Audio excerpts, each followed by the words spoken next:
kick things started with the BA Hons and FDA qualification in musical theatre. Please welcome to the sofa, Penny and Corey. Hi. Hey, Doing a great job. Thank you. It was nice to have that little break, wasn't it? It was, yes, very well needed. Perfect. So first of all, would you mind just kind of giving us an overview of what happens on the FDA and BA Hons musical theatre programme? Yeah. So I'll kick off. So it's a really vibrant course, as you guys know, being graduates of the course as well. So it's really performance-based. In the first year, it's a lot about kind of building up our kind of skills. So you can have foundations in acting, singing, dancing, obviously. And then by the second year, you kind of like honing those tools and trying new experiences, new approaches to musical theatre. And then by the third year, you're really applying those. So we're looking at kind of getting industry ready. And there's more kind of self-directing and things in the third year as well. So you're using all the tools, everything you've been taught by your teachers, and then we still guide you, but you're also able to kind of move forward into kind of actually getting those things on stage yourself as well. Amazing. We can speak with integrity on this, can't we? Yeah, it's a very so. well-measured course, and it really does prepare you for all avenues of work there afterwards, doesn't it? Right, yeah, absolutely, I think. Looking kind of like our graduates have gone into lots of different areas as well. Some people going into performing, some people going kind of into kind of other kind of sides of the industry, and other people who are using their skills that they've acquired on the course to go into other kind of fields of work, you know, like yourselves and stuff. Yeah, I'm really proud to see all of our graduates kind of going into work and being you. kind of confident. Yeah, it's great, it's lovely. Amazing. So, in terms of the audition process, because we do audition for all of our university courses, what are you looking for? What sort of things are standouts on the audition day, and how does it kind of work? Well, we are looking for kind of levels in kind of all the areas, you know, so people need to be confident in dance, have some dance experience. Some people may have had a lot, you know, may have done a lot of ballet or jazz or tap, but we are looking for some kind of proficiency in those areas. Same with the kind of singing, they're kind of confident to kind of sing a song. Obviously, we give them all the kind of skills and techniques and everything to improve everything, but to have that kind of confidence to kind of come in and be prepared, because we get straight stuck in with performance work production straight away. So so we're really looking for those kind of qualities, and same with the acting as well. Give things a go, you know, have some experience and to give things a go, and really a strength in one area is a real benefit for you. If you come in, you know, obviously we're looking for triple threat, and we're helping to kind of like build into be at least a triple threat, but if you kind of have experience in one of those fields, then that will do you well in audition.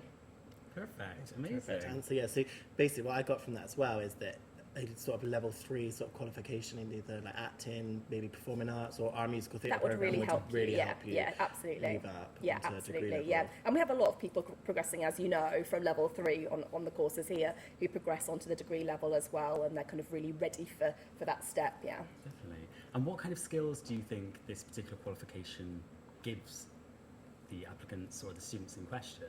Because I'm assuming there will be a lot of transferable skills that come from studying an arts-based qualification such as this. Yeah, I was just going to mention the sort of transferable skills. You know, even if you decide, you know, that you don't want to pursue it as a career, or, you know, actually go into the performing arts, you know, the sort of confidence, the public speaking, you know, all of those transferable and skills. Kind of like the discipline, and you know, like we work really hard on this course. Yeah, so being able to take direction, Yeah. you know, working well as a team, but also, you know, creating, you know, using your own initiative. Absolutely. Yeah. Yeah, and it's all about like creative problem solvers as well. I did mention this earlier, didn't Yeah. I? I do fully believe this, that these kinds of qualifications create people who can solve problems in a creative way. And a lot of employers, whether it's in the arts or whether it's in a corporate setting, they really do seek those skills. I think so, yeah. Definitely. So can you tell us about some of the previous productions that you guys have done on the course, or sort of things that you might have upcoming, but we understand some things are always a bit of a secret. Yeah, we'll try Keep not some to things under let too much out the bag there. But yeah, so some of the productions that we do are like really big scale, so in this theatre, and we've done things like We Will Rock You, West Side Story that you guys know well, so really big production values where we've got big sets, big casts, you know, really big kind of shows. We also have had the pantos and stuff, pantomimes that we've done every year. We have really big audiences come in from the community and around who really love those big shows. And then as kind of a contrast to that, we always get each year group to kind of do something different that challenges them in a different way and think outside the box in a different way. So often these productions are done perhaps in Studio 22.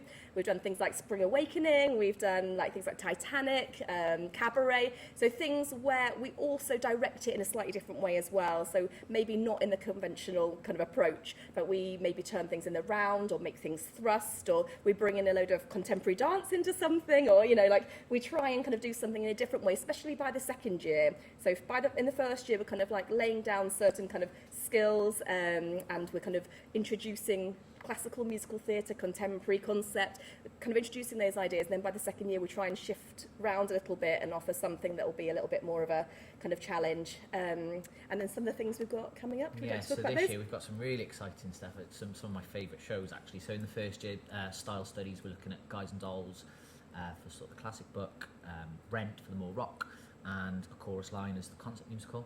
Our big end of year production, which is going to be in here, is going to be Legally Blonde, which is very exciting. Amazing. Um, We like Legally yeah, Blonde. we do. And then Chicago as well. That's going to be in the So there's a S22. good Yeah. all-round experience there, isn't there? Kind of tapping into a lots of real different mix genres. of Yeah. different Yeah, there is, conventions yeah. and structures within musical theatre. Which is Absolutely, very yeah. important. And that isn't it? mix really sounds like it aims to push comfort zones and boundaries For in sure. order to enhance and move forward development. Absolutely, yeah. It's kind of like people come in with a certain experience and a certain knowledge, and maybe we've all seen shows either, you know, on stage or, you know, musicals on film and everything. And that's part of our job, to kind of challenge that a little bit and kind of say, actually, do you know about this in musical theatre, or this that's coming out in musical theatre? Yeah. Amazing. So that kind of leads into quite a nice question, which is obviously as a degree level qualification, there is an element of academic that goes alongside it. How do you match the two together? Yeah, I mean, there is obviously both, and there is some essay writing and there are presentations, but we really do try and kind of gear it towards making that apply to your practical work. So it's like 70% practical, yeah? So most of our focus is there in the kind of practical experience, but also that written work supports that. And we find that students maybe come in going, I'm not sure about writing essays and things like that, but actually they build that confidence because they're interested in the subject matter, so they want to read around it, want to research around it, and then we give a lot of support as well with the kind of, you know, the kind of essay writing and creating kind of presentations and everything. We find that everyone does really well with that, actually. Amazing. It's a really accessible setup, I guess, isn't Yeah. it? And are there any formal examinations in a traditional setting? That's nice. Not kind of No sit down exam. at a desk, no. That's perfect, because we get people up and doing what they want to do, essentially. Exactly. So And I think one thing that's really worth mentioning is how the dissertation works in the third year. So most people think, oh, I'm going to be chained to a desk for like hours and hours and hours writing dissertation, but actually here it's a little bit different. Yeah. There's a real heavy practical element that complements the academic research and the literature review, but actually it's quite flexible as well, what you pick. It's very much what you're interested in as an individual, and what sort of like, so I know people have done stuff on like deaf actors in performances in the past, or disabilities in theatre, or how celebrities are casted in theatre. There's such like a rounded sort of overview of what people have touched in on the dissertation. yeah, it really is. And I think it kind of goes to show that the curriculum is quite broad, and it gives people the opportunity to explore topics in greater depth in the dissertation, rather than worrying about I have to write an academic paper. It's more just Absolutely. exploring what you already know or what you care about. Yeah, it's something you're passionate about, isn't it? Oh, You know, for sure. yeah, if you're Yeah. passionate about it, you're going to want to find out more and, you know, delve deeper. So Absolutely. In terms of the practical work that you've just described and outlined, obviously 70%, that's a colossal amount, Yeah. isn't it? So what kinds of things will they be Doing on a day-to-day basis, yeah, kind of thing, yeah. absolutely. So what kind of dance styles yeah. and things like that? Okay, so in the first year and in the second year, we have ballet, jazz and tap as the dance styles that we focus on for their technique. So we'll have at least an hour's class of each of those a week.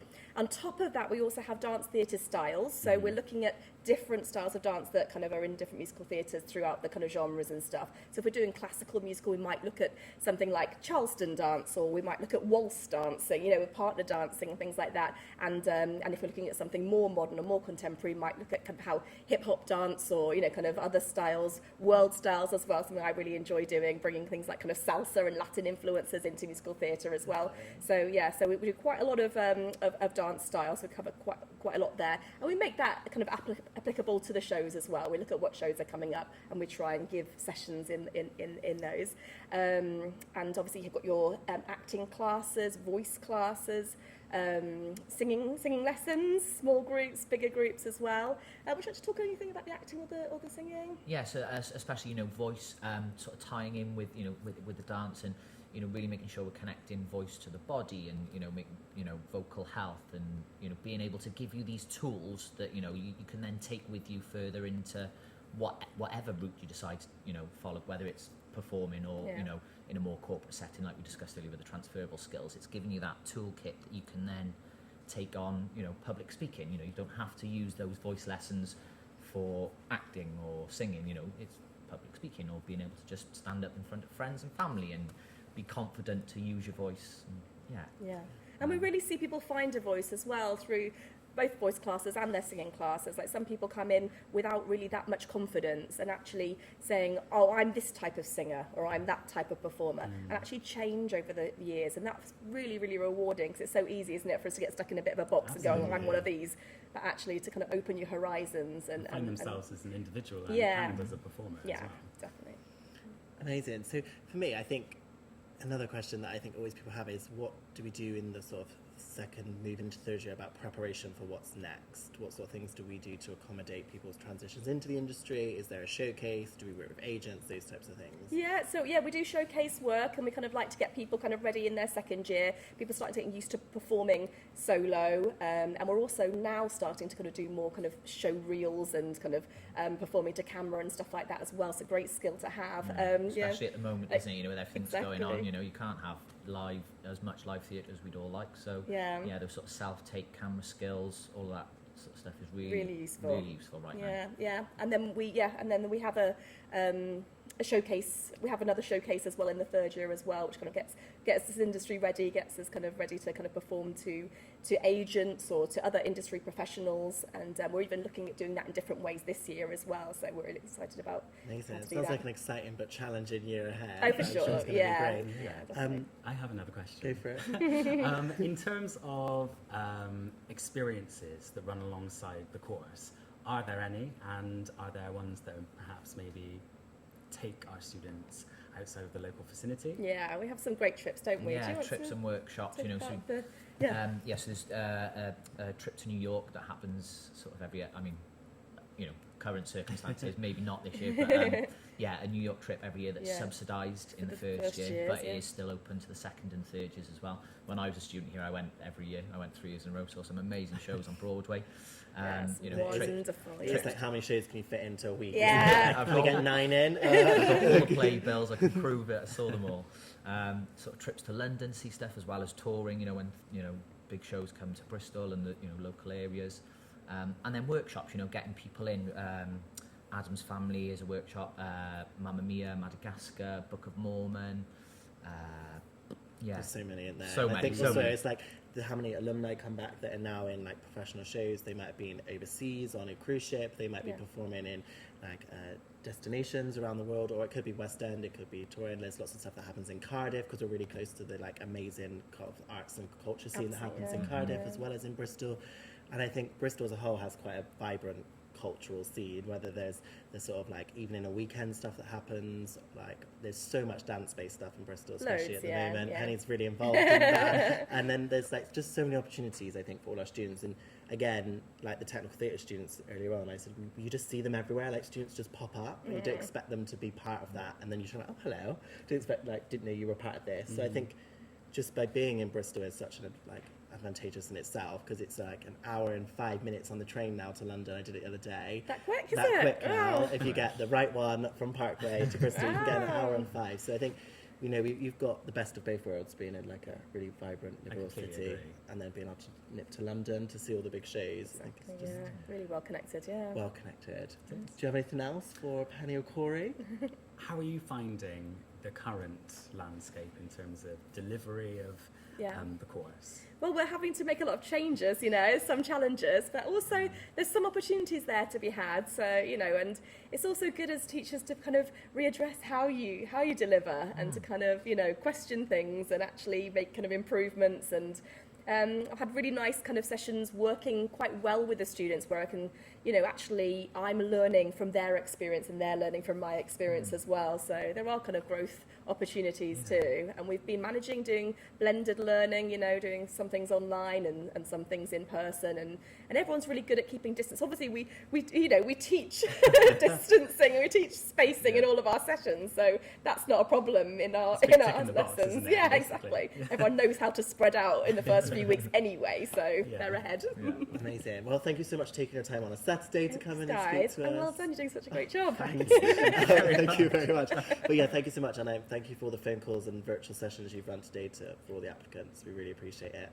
Thank you very much. Thank you. Thank Cheers. you. So that was our foundation degree and BA Honours musical theatre qualification. And if you would like to apply for that one, you do have to apply for UCAS, which is the University and Colleges Application System. And you can find all the information that you need to apply via UCAS on our website, which is www.thebipa.org.uk. So I really enjoyed it that bit. Yeah, I really liked it in that bit as well.